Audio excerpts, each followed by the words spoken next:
Hi, this is Russ with Devoted Golfer TV, and I'm here with a longtime associate, Jeff Meyer. And I haven't seen Jeff, 3, 4 years now? At least that. It's been a little while. Thanks for Yeah, having me again. yeah. So this is one of the more interesting people in the golf business. How did you get in this business? Well, I really have to thank my brother.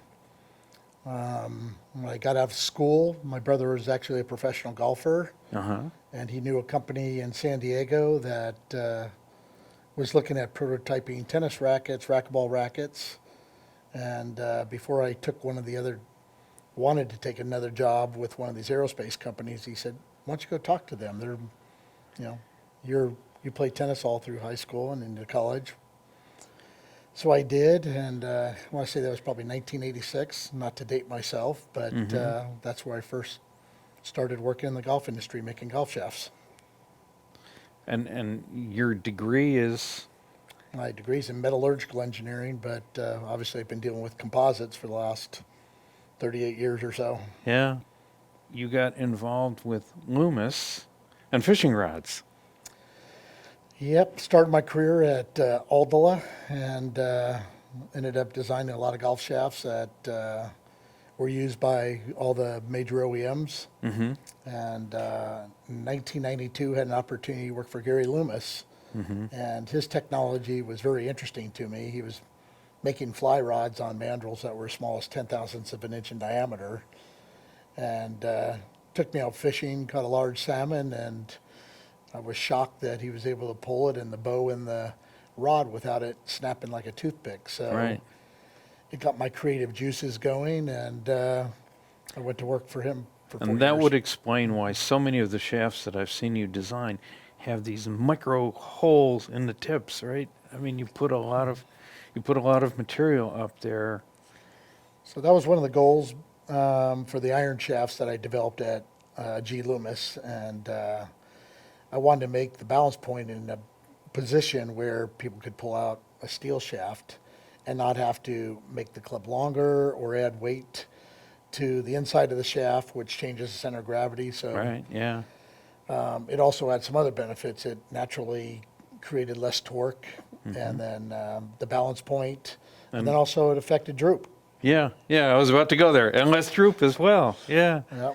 So some of the tour players back then, and we were actually having to bend their irons up to a degree flatter because they weren't Because the head experiencing the wasn't same droop. drooping. Yeah. That's right. Yeah, interesting. Yep.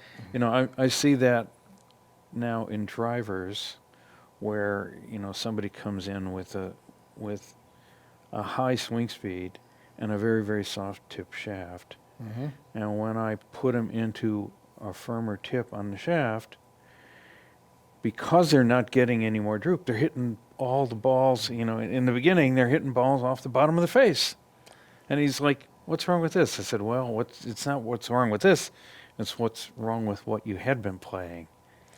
Yep. So drivers obviously a bulge and roll. Irons do not have bulge and roll, and you're not hitting off a tee typically. Right. You're off Yeah. the ground, Yeah. so the lie angle becomes even more important.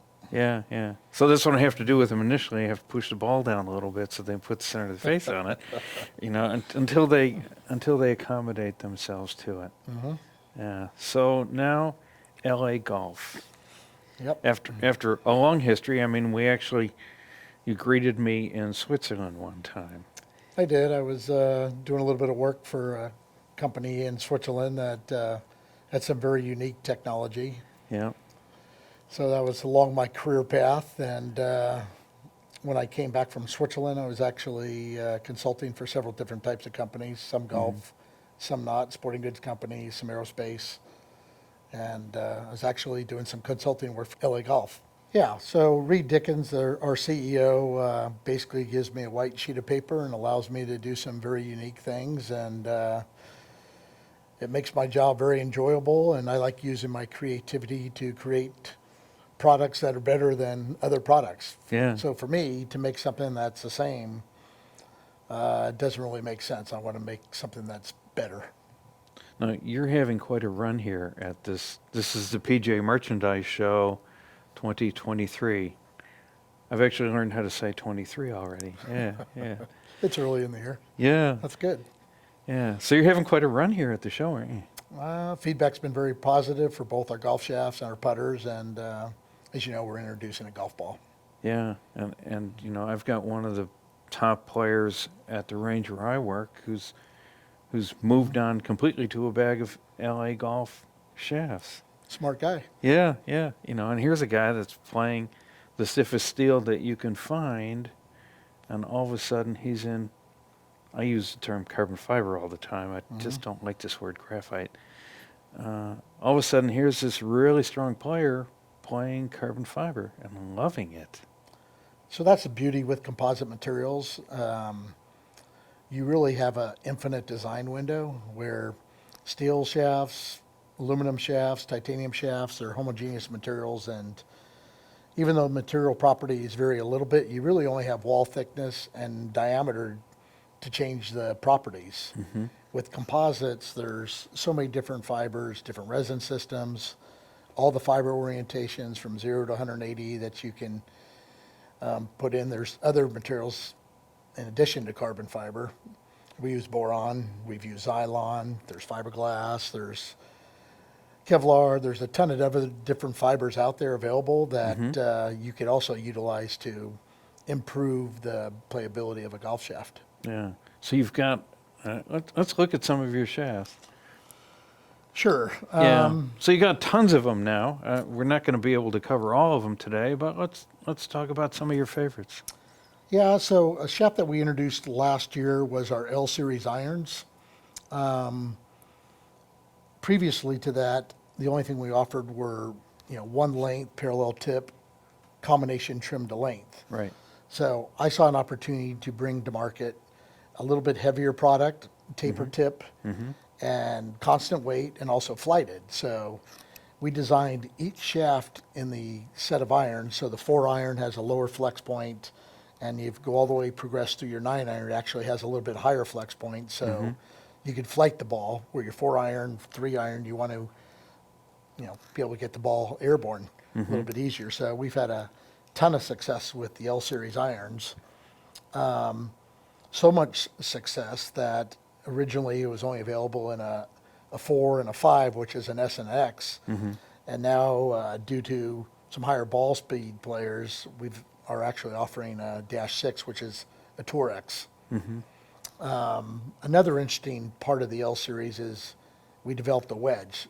Based upon the success we've had with the putter shafts, we use a proprietary viscoelastic material in it that gives it its buttery feel. Yeah. And so I basically incorporated into the Wedge V that same viscoelastic material, and the feedback's been awesome. Yeah, yeah. You see the smile creeping up on my face, because here's this guy that has never even considered putting a carbon fiber shaft in a wedge, and he asked for a second one. Yep. Yeah. I think we might have some slides on that. So Yep, there's the L series. this is basically the 6-iron EI curve. If you were to lay, if you go to Russ Ride-In's website, if you subscribe to it, you'll be able to see the EI for each one of the lengths, but each iron is actually different. So I introduced Russ to area under the curve probably, 6, 7 years ago? The first time we met. So I the don't know if story that- on that I is don't know if that was a mistake. yeah. or So not. the story on that is he says, you need to look at area under the curve, and bam, went right over my head. A few weeks later, I'm looking at the charts and I'm seeing, different shafts are higher on the page. Oh, wait a minute, the area under the curve would tell me how stiff the shaft is. It's not like using frequency where you're measuring one spot. We've got this entire array of inch by inch measurements. We're seeing total stiffness of the shaft. It's like, this works. So many people think that frequency is the end all. You know how I feel about frequency. Well, it couldn't be any worse than how I feel about frequency. No. So some people, clamp the butt, put a weight on the head and measure the frequency. That kind of tells you kind of what the natural frequency is in the butt of the shaft. But you could also flip it around and clamp the tip, do the same thing. But what's that really telling you? Some people do static deflection, ortho, retro, they do it Huh? from the butt, from the tip. Yeah. That's good data. That's not It's bad, not you bad. know. I mean, we go to, and I'm pretty sure I got this right. You know, Ralph Maltby's kick point. Mm-hmm. He butt clamped, tip loaded, Mm-hmm. and then he tip clamped and butt loaded, and Mm-hmm. where the 2 points crossed, he said kick point. Mm-hmm. You know, not a bad idea. What, 20, 30 years ago when he wrote this stuff, given the technology and equipment that he had to work with. Yeah, so looking at EI, I use it for a couple different reasons. Number one, it gives me kind of the shape of the shaft, the Right. distribution of the stiffness. But like I showed you many years ago, if you actually use basic calculus and integrate that whole area, Mm-hmm.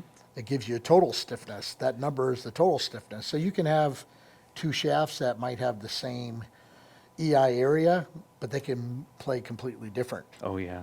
So we talked about doing EI for tip, mid, and butt. Mm-hmm. Pretty interesting. Now you've incorporated that in with your Yeah, EI area. I put a number in there to give people this tip mid bud thing that they all kind of want to relate to, Mm-hmm. right? But you know, there's a bunch of things that I do here. Mm-hmm. Tip No. tip to butt ratio. You know how stiff is the tip in relation to the butt? And if you want to know how a shaft launches, Basically, that ratio is a pretty good that- indicator of it. That's the number. And then you did a great job with tip torque and butt torque. It just kind of shows you the distribution of where the torque is happening. Yeah. Because in the equation to calculate torque, diameters to the fourth power, so it's a major contributing factor. So you would typically think there's going to be less torque in the butt than the tip. Well, you really want less torque in the tip because you don't want the head You flopping know what? around. Yeah, So. yeah. Okay, so, all right, let's move on to another great product that we're introducing this year. We call it the Gold Series. It really has all the technological bells and whistles that LA Golf has to offer. Mm-hmm. This product was basically morphed off of a shaft called TPHDE, which Tiger and Justin Rose and other tour players have played. Mm-hmm. And it's pretty unique. We incorporate a full-length boron in it. It's made on our 16-sided mandrel, and it's got some very interesting other materials in it. It's got some very high modulus carbon fiber that helps reduce the torque. Mm-hmm. Got some great high modulus materials that have been incorporated into that design, and based upon our initial testing, we already have some tour players playing it. The demo day yesterday, it was one of the two shafts that were the go-to. We actually had someone try to steal one from us from our demo day. Hey, That guy's like, that's the "Hey." business, yeah. It's a very expensive shaft, but it's worth it. If you test it, you'll see not only is it easy to hit, it's got a very unique feeling, and it seems to deliver the club head very consistently at impact. So that's a combination of the extra materials that you put in it. How much, how much does that go to that 16-sided mandrel? You know, the 16-sided IP that we have is very interesting. When I first started working at LA Golf, Mm-hmm. I kind of didn't buy it, but I researched it and I made some shafts on straight mandrels without the 16-sided, Mm-hmm. virtually the exact same design with it. Every time the one made on the HD mandrel, the player could feel the difference. He felt that it was more stable. Yeah. So, I've always had doubts about, I approached it the same way you approached it. Really, does it make a difference? it does. I've always said, the proof's in the pudding, and I've always kind of said, no, okay, I'll try it. If Mm-hmm. it tests good, then, I'll look into it further. So Yeah. So you tested a round mandrel versus a 16-sided, basically and the the same players geometry. liked the feel. Yep. Every time they gravitated to the 16-sided tool. Yeah, that reminds me of another story I heard 2 years ago about putting the carbon underlay under the Mizuno faces. Hmm. And, they didn't think that there was going to be a difference. And every single tour player that hit it, Noticed. blind, Mm-hmm. picked the carbon fiber, the copper underlay, every one of them. And then the full-length boron in the shaft is very interesting. Boron's a very expensive material. It's just for the fiber, it's $1,500 per pound. We make our own pre-preg with it. But the interesting thing about boron, it's actually a high modulus fiber, and it has incredible compressive strength. Most carbon fibers have very good tensile strength, so when you're bending it, the fibers on the top are in tension. Yeah, Carbon typically fails in compression, not tension. gotcha. So yeah. not only does it add incredible compression strength, but the feel it transmits to the player's hand is, incredible. And it was full People length. recognize it immediately. yeah. Yes, it's full length. It's very Yeah. expensive, but Yeah. that's kind These of are why not inexpensive they're not shafts. inexpensive. But we try to put the best materials and get the performance the best. So you just didn't make a big price tag as a way of selling shafts. You actually No. did some things with the materials. There's some good sauce in this baby. Yeah, good. What else have we got? So P-Series have been extremely successful for us. We have numerous players on the professional golf tours that have adapted our P-Series into their putters. Yeah, P series, by the way, is putter shafts. Yep. So we have, they're available in 105, 135, and 180 grams. 180. That's a big number. Yeah. Yeah, but for some of the long guys, it's 46 inches. Okay, gotcha. Yeah. So we found an interesting stiffness profile. It's stiffer than a steel shaft, typical putter shaft. It's actually a little bit lower torque. And then the other unique feature about the P-Series is we incorporate this viscoelastic material in it that just, even though it's stiffer, it has just a buttery smooth feel to it. And it works. The Yeah. proof, like I said, the proof's in the pudding. I mean, Yeah. And how many of them do you have on a tour already? there's sometimes 20, 25 players playing them, including a lot of the top players. Yeah. So we've got carbon fiber putter shafts. Interesting story. Yeah. So if you can make a shaft better, why would you play something Steel. that's, Yeah. yeah, basically. The interesting thing about the viscoelastic material is you can take the shaft and just drop it on concrete and it dampens immediately. But if it has incredible feel still, even though it Yeah. has the viscoelastic material in it. So you're saying there's no resonance in the shaft? No, Yeah. that's what gives it its nice buttery feel. Yeah. That's something we don't tell what that proprietary material is to anyone because, no, you can patent things or you can just keep them as proprietary. I understand. That's one of the proprietary ones we keep. Okay. And so there's two pieces to the P-Series, isn't there? There are. It's available in white and black coating. And then the other one is we have a patent pending on, it's called Soho. It's shaft over hosel. Okay. So we I mean- evaluated a lot of different ways to solve that one. Yeah. There's a lot of IP out there with putter shafts, believe it or not. And so basically our patent pending is laminating our viscoelastic material and carbon over a homogeneous core. Okay. So we can use magnesium, aluminum, titanium, steel, and then we use our same All right. viscoelastic material we use in the P-Series, the other And P-Series. that dampens the resonance. Correct. Yeah. And it enables us, because if you were to try to make a composite shaft with a thin wall to put over the pin on a shaft over hosel putter, Yep. you could lean on it and it would break very easily. Right. Where a homogeneous like a steel shaft obviously has more strength in that direction. So that's how we solve that problem. So we've got putter shafts. I think the next slide is putters, right? Yep. So we're introducing really 4 new putters this year. Last year was kind of our introduction into the putter world. We made a large mallet and a large blade that were machined out of 435 layers of carbon fiber. 435 layers. So what do you do? Layer the stuff up like this? Yep, it was layered in a what they call quasi-isotropic. So 0, 90, plus 45, minus 45, 90, Gotcha. 0, Yeah.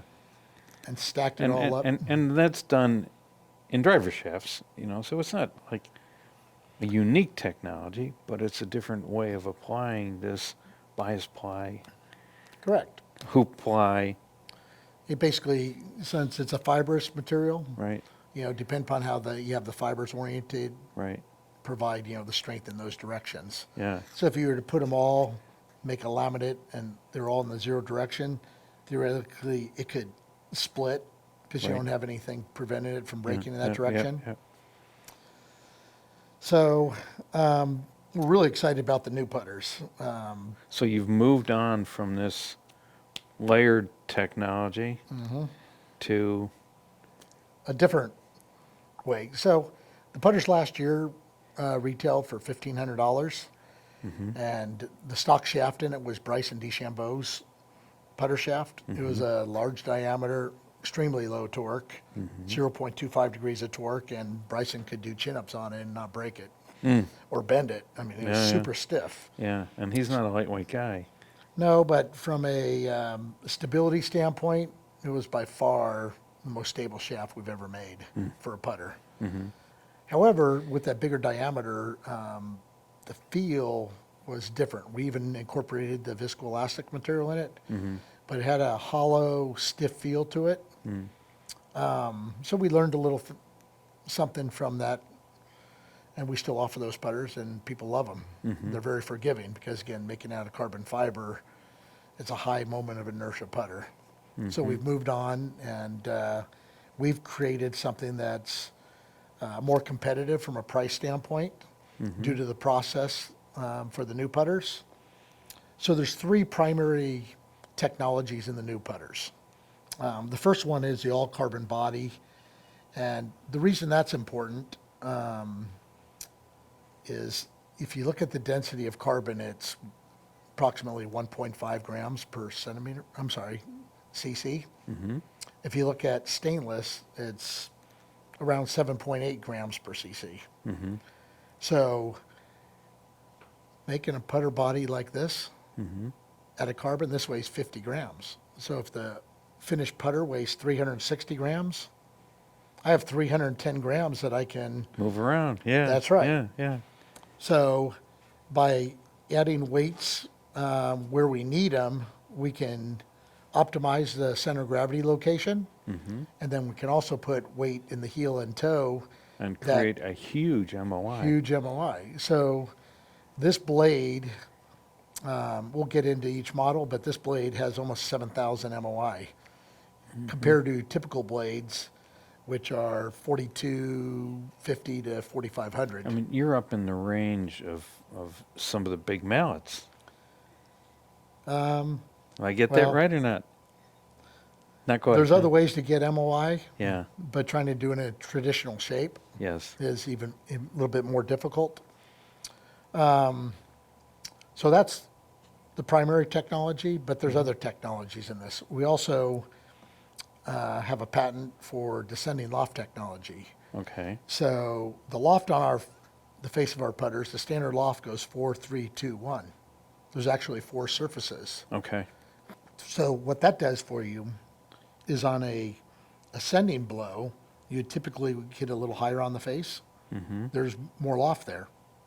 Okay. So it's going to. So even though you're hitting down on it, you're going to get enough loft to launch the ball. That's right. It's going to launch the same as if you hit it, perfectly square. And then if you hit an ascending blow, it's actually going to, you're adding loft, but there's less loft on the face. So it's going to launch it the same every time. Okay. And then the last technology in the putter is. I don't think anybody's talked about that kind of forgiveness in a putter face, is where you hit on the face as a function of angle of attack. No, so it's not only extremely stable for off-center hits, Right. it's also launching the ball very consistently, no matter where you're hitting it on the face. Gotcha. Yeah. So we have a blade and a mallet. The last component that's very important in this putter is it comes stock with our P-series shaft. It's validated performance, great feeling, very consistent. So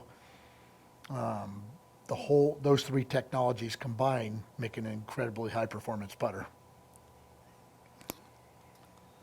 So we kind of talked about this slide right here. Again, it's a lightweight body, Right. and we utilize 106 grams of tungsten in the toe and 88 grams in the heel. Is that those two weights right there? Yes, you'd feel the weight of those. Yeah. Boom. And you'd This is feel this is my whole, yeah. So, So you these have two a combined, tremendous amount of discretionary weight here. these two combined weigh 4 times what the body weigh. Yeah.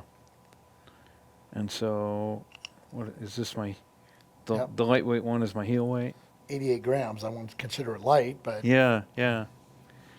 So in order to create a high MOI blade, you didn't have to make this thing so long it won't fit in my trunk. correct. Yeah, So we filed for a patent approximately 15 months ago on the carbon yeah. body putter. Mm-hmm. And, this is just our second generation putter, and we're super excited about it. We're just getting the samples out right now. Oh, but okay, I see. Based Yeah. upon initial testing, Yeah. we'll see how it goes on tour. Well, I can tell you what happened is all my roommates, they're all, my roommates for this show are all teaching pros. Mm-hmm. One of them happens to be a putting expert. Actually, two of them are putting experts. They came back from the show yesterday and they're raving about this putter.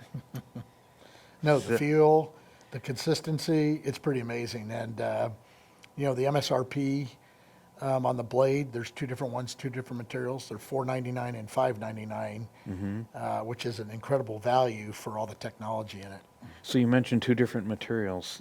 Tell me about those materials. So if you look, we have a Bel Air, and then we also have, which is the blade, Okay. B for Bel Air. Okay. And then the Get it. mallet is called the Malibu. Okay. Both of those are made using an automated compression molding process. Mm-hmm. The density is the exact same, but the other ones, the Bel Air X and the Malibu X, are made with a forged carbon block, and it's 100% CNC machined. And that's why the price is a little bit higher. There's a lot of machining, as you can see, to the block. So this is the forged block, Forged block that's 100% CNC and then machined. CNC machined to shape, where the other one is, in a sense, So- molded into shape. It's molded closer to the net finish shape. Okay. There's some CNC machining to get the exact spec for like the face insert, the weights, and where the neck is bonded in. So here's just a block of carbon fiber that you then have to completely machine. Correct. Yeah. Any difference in feel between the two different No. technologies? The densities are the same. The mass properties of the putters are the same. It comes down to a personal preference from a look standpoint. Okay. Some people like the forged carbons becoming more and more popular. It's used on Lamborghinis. Someone's using it in one of their drivers this year. Okay.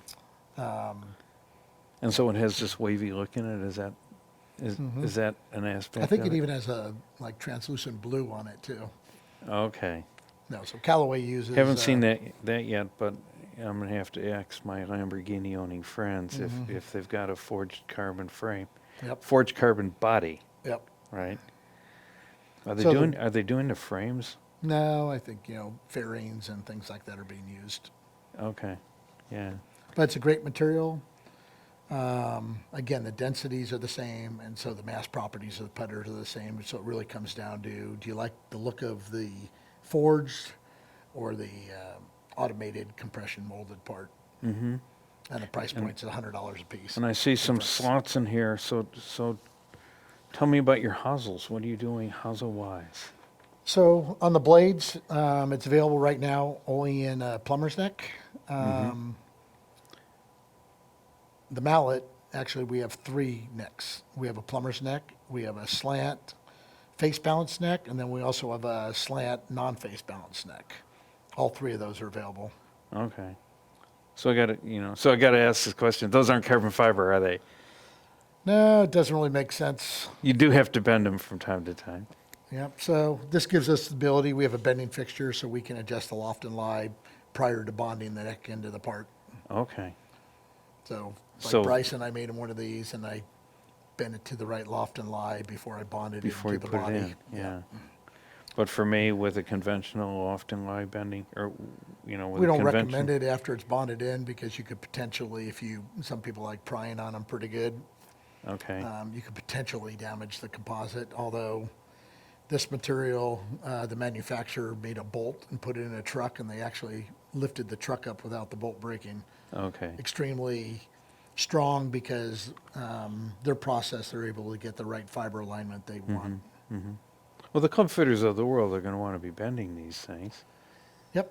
So Yeah. we've already addressed that. Okay. So we'll supply components and a bending nest, and they can bend it, and then they even like assembling, so they can bond the neck into it. They can bond the shaft, cut it to the right length. Oh, and so then you bend it they grip before it. you put it in. Yes. And you give them a fixture and the Correct. formulas to get it where they want it. Then you go and bond it. Pretty simple stainless steel fixture that couple screws, you put the neck in, put it in your loft lie machine, Yeah. Yeah. and you bend it, and then you can take it out and, And put it in the putter, Put it in the putter. validate where the loft lie is, Yeah. bond it in.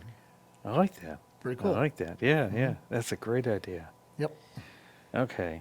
So we've got two styles of heads. Tell me what this is. This one is. How do you describe the process of how this is made? So again, that's a forged block of carbon, Mm-hmm. and then it's 100% CNC, computer numerically controlled on a Okay. 5-axis machine Okay. into shape. So that's a Forged carbon, forged carbon. Okay, and this is compression molded. yes. Okay, so I got them. Both great products. Yeah. Yeah. Just a little bit different look for someone who prefers one look over the other. Gotcha. Yeah. Yeah. And so there's another new product coming as well, isn't there? There is golf balls, so people have asked us, why LA golf ball? Okay. Why LA golf ball? Well, because we have balls. Golf ball market's very crowded, but we are going to launch a golf ball that, based upon the testing that we've done, performs extremely well. It's a 4-piece construction.